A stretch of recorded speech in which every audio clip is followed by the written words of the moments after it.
Selamat pagi. Assalamualaikum warahmatullahi wabarakatuh. Nama saya Gray Zain. Saya mengikuti pelatihan Walden Skill, yaitu Certified Goal Setting, Hypnosis and NLP for Coaching. Senang sekali pagi hari ini saya sedang membuat video untuk sebagai persyaratan dari pelatihan ini. Yang pertama adalah apa itu perbedaan antara coach dan coaching. Coach itu adalah seseorang yang membantu orang lain atau tim untuk mencapai atau mendekati goal atau mimpi yang mereka inginkan. Sedangkan coaching adalah salah satu pemberdayaan diri yang mengedepankan keterbukaan berpikir kreatif dan rasa saling percaya. Baik, tujuannya adalah untuk masa depan, jernih, luas, dan kreatif.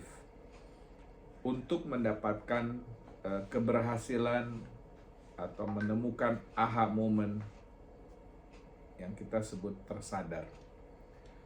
Coaching berbeda dengan mentoring, training, atau consulting, dan juga counseling.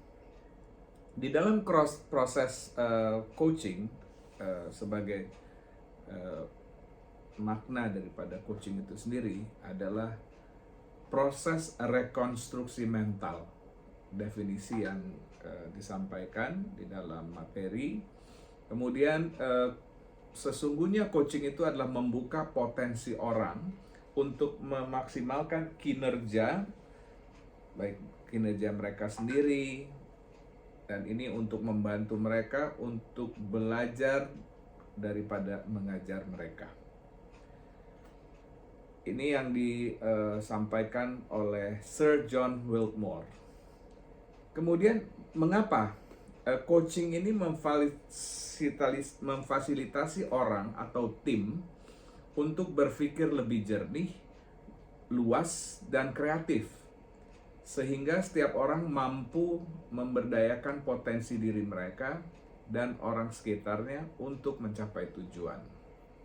Kemudian apa yang terjadi selama coaching? Selama coaching itu akan terjadi munculnya kesadaran, kemudian adanya perspektif baru atau mindset, kemudian kondisi mental yang lebih baik. Jadi ada 3 poin tadi. ABS atau Aware Before Change. ABC, Aware Before Change. Apa yang diperlukan untuk mengubah seseorang adalah mengubah kesadarannya tentang dirinya sendiri. Di sini ada satu tulisan dari Tim Grover. Jika kamu tidak siap secara mental, kamu tidak akan benar-benar siap secara fisik.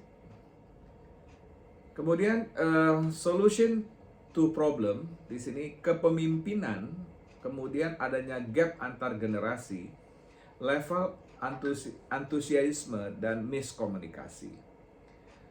Di dalam catatan, dalam materi yang saya baca, yaitu training ini, fakta coaching maksudnya, yaitu training ini 22%.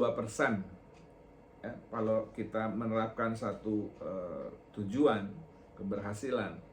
Tapi coaching itu nilainya mencapai, dengan training dan coaching itu akan mencapai 88%. Jadi tingkat kesuksesan tentu lebih luar biasa. Selanjutnya di sini saya membahas mengenai Neuro Linguistic Programming atau NLP, yaitu merupakan proses pendekatan pengenalan deep structure, penggalian masalah atau metamodel.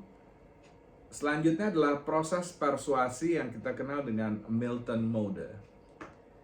Di dalam tahapan NLP ada beberapa catatan, yaitu saat ini, now and present tense, kemudian gap-nya apa, kemudian kita menggunakan teori teknik UA untuk mencapai goal-nya itu desired state.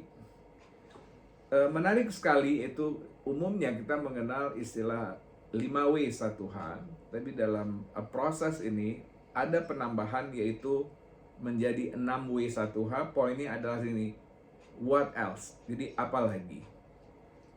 Tidak juga kita melupakan teknik di sini menggunakan SMART, yaitu specific, measurable, specific, measurable itu adalah terukur, achievable kemudian mengukur sumber daya, lalu realistic sejalan dengan tujuan Anda, kemudian timeable yaitu tentukan waktu pekerjaannya.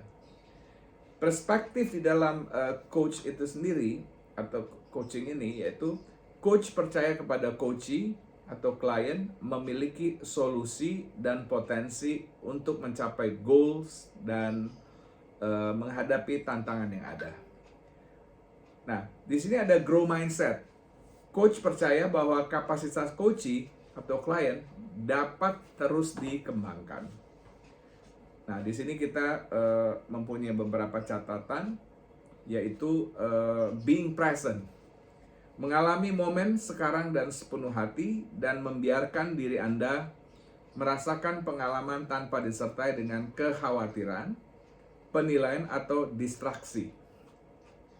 Menerima keadaan, ini fokus pada saat ini, kemudian fokus ke satu hal. Ini catatan-catatannya. Lalu kita juga mempelajari mengenai mindful breathing atau breathing. Tarik nafas, pernafasan, menggunakan nafas. Dan selanjutnya adalah mengenai listen activity atau listen actively. Pertama adalah active listening, kemudian attentive listening, selective listening, pretend listening, dan ignore listening. Kata dengan makna, Albert Mehrabin mengatakan silent messages implicit communication for emotion and attitude. Ya, jadi di dalam catatan ini, kata itu hanya persentasenya 7%. Sedangkan intonasi atau nada itu baik itu tinggi, datar atau rendah sekitar 38%. Lalu bagaimana yang paling dominan di sini? Di sini yang paling dominan adalah bahasa tubuh dengan angka 55%. Nah, kata kunci tadi sudah dikatakan adanya presentasi tadi, maka di sini yang paling tinggi atau yang nomor satu adalah dalam kata kunci adalah intonasi. Kemudian kiasan, kalimat unik, kata setelah tapi, kata yang diucapkan berulang kali. Nah, di sini kita ada menggunakan juga coach model atau grow coach model. Di dalam grow coach model itu ada 4 tahapan, yaitu goalnya, menetapkan tujuan yang jelas. Kedua, reality, memahami keadaan dan tantangan sebenarnya. Kemudian poin ketiga, option, yaitu membuat opsi-opsi untuk mencapai goal. Keempat, will, membuat rencana atau tindakan dan menguatkan komitmen. Kalau diperumpamakan, ini coaching ini seperti terbang. Yaitu pertama adanya landasan, atau kita membuat raport dulu, raport. Kemudian yang kedua adalah take off, itu goalnya. Dan pada waktu kita sudah take off, terbang, maka ini ada reality, yang tadi saya sudah sampaikan di depan. Di dalam terbang itu juga tentu ada opsinya atau optionsnya. Dan setelah kita terbang, maka kita akan mendarat atau landing, itu will-nya. Dan terakhir, setelah kita kembali lagi di landasan, maka kita akan menggunakan yaitu action. Jadi di dalam hal ini, catatan yang menarik buat saya adalah apa yang sekarang ini baru saya ketahui dalam pelatihan ini, yaitu mengenai what, how. Ternyata di dalam what, how ini, what itu lebih menekankan kepada keinginan, harapan, dan target. Sedangkan how adalah satu cara pilihan dan keputusan. Lalu mengenai why, who, ini menarik ya, motif atau motivasi, nilai-nilai persepsi, keyakinan atau mindset, satu identitas. Nah, di sini ada catatan why selalu berkaitan dengan rasa sakit yang membuat orang mengambil satu tindakan. Nah, selanjutnya adalah kondisi hipnosis alamiah atau natural trance state. Building rapport atau membina kedekatan yang baik. Tanpa dilandasi hal ini, maka dalam melakukannya Anda akan menjumpai banyak kesulitan. Maksudnya adalah catatannya. Di dalam kita membuat building rapport, kita harus membina kedekatan terlebih dahulu.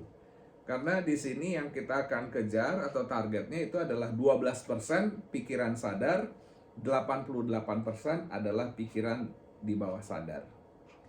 Kita ketahui di sini ada 3 tahapan, yaitu beta adalah sadar penuh, alpha itu akan mengalami relax, dan theta itu sangat relax.